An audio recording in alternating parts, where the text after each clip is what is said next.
So this is a continuation of a video that I started, and it's a reading of an essay by Noel W. Smith in a collection of essays entitled "Greek and Interbehavioral Psychology." I'll explain the title if I have time. At any rate, um, I guess what I wanted to say to summarize so far before I continue is that you said that we need to scrap this old idea of supernaturalism for a new one. But what Noel is suggesting is that the idea of supernaturalism and these dichotomies between mind and matter, you know, spirit and body, etc. You know, all these different things um, are actually new Western beliefs that we import when we go to study. We import them and project them onto other cultures when we go to study them, such as primitive cultures, where hunter-gatherer cultures. So that the old idea of supernaturalism, as he says, is in fact, he says, while it is important to recognize the vast differences in the particulars from one culture to another, in general, the beliefs of hunter-gatherers can be best characterized as superhuman rather than supernatural. That is, they involve the assumptions of powers greater than those of ordinary people, but not beyond the scope of nature itself. These powers can act to the benefit or the detriment of people. I read this in the last one, in the last video. So, I mean, I guess the fact, I guess what Noel would argue, and I think that he could be right if these sources are consistent, and it turns out he's right, is that we need to get the old concept back. We need to get the old, from as the title of the book suggests, it's called Greek and Interbehavioral Psychology. The Greek part comes from, the Greek, um, the ancient Greeks, he says, although belief systems differ greatly among various groups around the world, they often involve a supposition that the world, or at least some aspects of it, operate by psychological forces. An example of a belief that does not follow this pattern is the impersonal manna of oceanic peoples. It seems to be an inanimate power. That's just a footnote. Anyway, so psychological forces govern the world. It's a supposition. These life forces may be in rocks, trees, springs of water, wind, clouds, animals, and a myriad of other objects and events, including those that are unseen. Apparently, the first people to reject these psychological or animistic influences and to turn to a purely natural world were the Greek Ionic physicists, where the word physis meant nature. For them, the sun did not move across the sky by means of Apollo's chariot, but rather it was self-moved.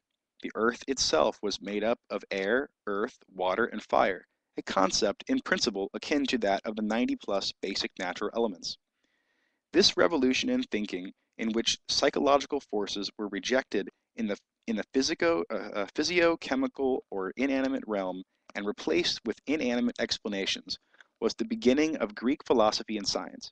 But Greek science was eventually submerged by traditions involving Judeo-Christian concepts, psychophysical dualism, and such philosophies as existentialism, the influence of which still distorts the attempts of Western scholars to understand non-Western belief systems. I don't know I haven't got to the part where he talks about existentialism, but um, maybe he's got some particular authors he wants to pick on.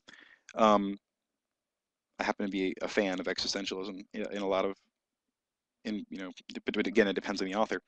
Um, and we said that the Chinese provide a contrast with Western beliefs, unlike Christians who assume that God is supernatural and over and above the material world. The Chinese have materialistic conceptions of the gods they worship, from the God in heaven to the kitchen god.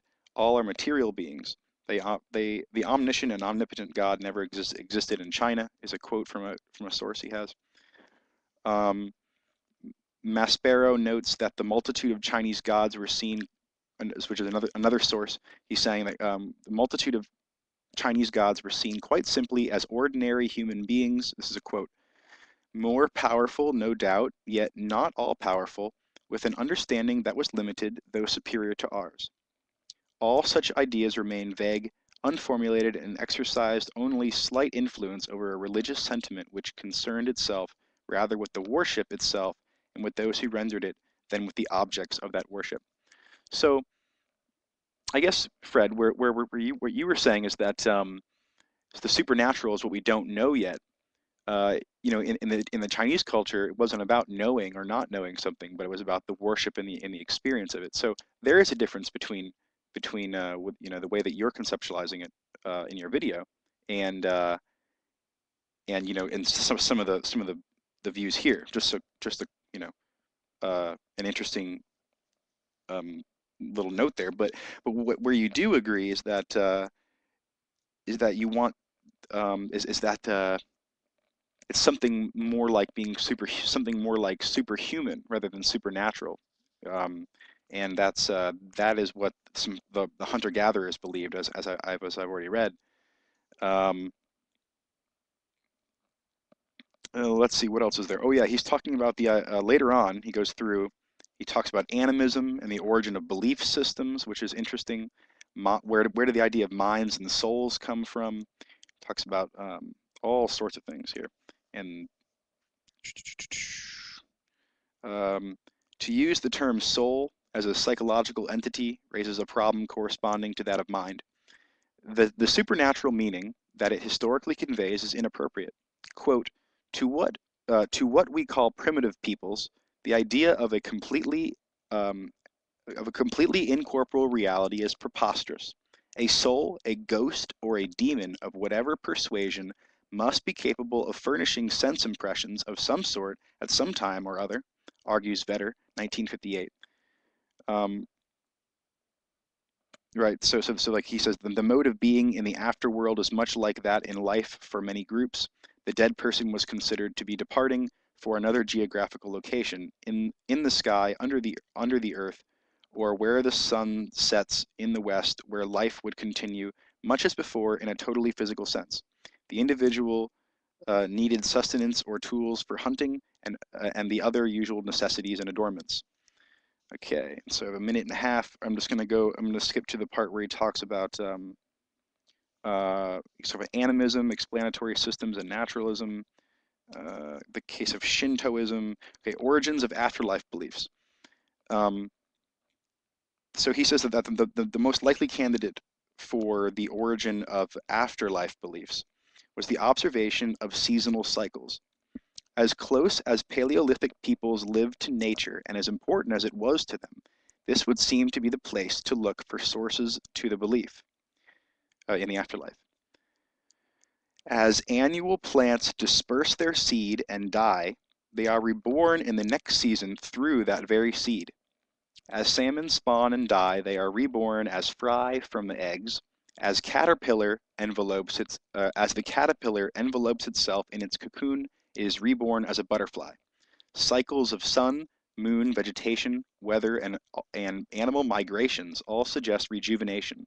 It will be a matter of the simple principle of generalization for humans to apply this to themselves and expect themselves to be continued or rejuvenated after death, just as other features of nature are. Okay, so this is a really interesting set of essays here, and there's so much more to say that I could go on and read. But the reason it's called Greek and interbehavioral psychology. The Greek part refers to, he's got a lot of essays in here that talk about the pre-Socratic as well as the Aristotelian, or as well as Aristotle's views, and how they can they have a lot of wealth in for explaining or for psychology today, especially Aristotle's view. He has a very naturalistic conception of perception and things like that, and I really like him. The way he presented them, the translations he used, and the way that he interpreted them was right on. I think just about right on. And interbehaviorism is a field-based behavior, a modified version of behaviorism, which says that stimulus and response are not separate, but they're one and the same and simultaneous. I guess that's all the time we're going to have, but it's a much better version of behaviorism. It's called interbehaviorism.